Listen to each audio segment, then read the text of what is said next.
No? Yeah, I don't really disagree with much of that. I think it is a complicated situation in Syria. I think there are legitimate reasons for being concerned about this guy beyond his past.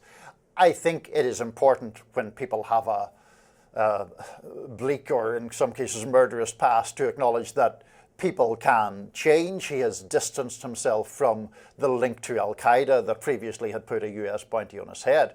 The reason I say it's not just quite crystal clear is that there was a lot of violence just in March in Syria under this new government. That is true. We interviewed someone who was an expert on Syria who had a relative in the region and really described some very harrowing stuff. It was a great interview. Right.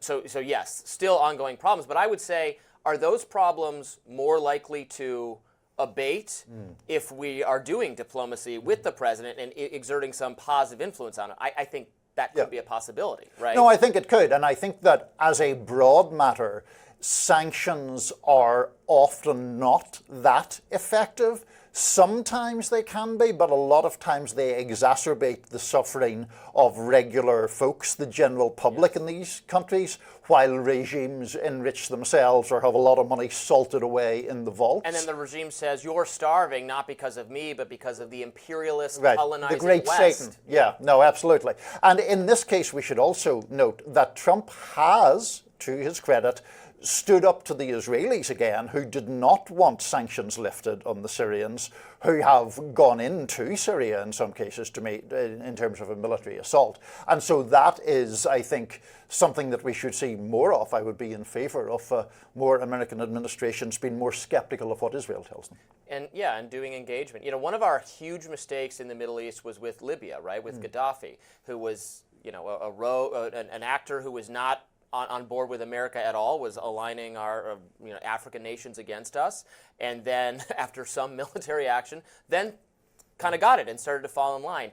And we contributed to his overthrow and horrific murder anyway. And I think that sent a terrible message throughout the Middle East, that even if you start getting along, we're still going to try to kill you because we want our ideal Western government in place. Yeah, I mean, Gaddafi's such an appalling figure, though, in terms of the abuses of his own people, that I didn't shed too many tears for him. But the fact is that Libya has been engulfed since then in a lot of strife that has cost lots of other lives. It does get into that morally sketchy area of supporting strongmen leaders who can guarantee a degree of stability at the expense of human rights. I think there's reasons to be uncomfortable with that, but I don't think there's any ideal prescription for Syria, so I don't think this is particularly terrible.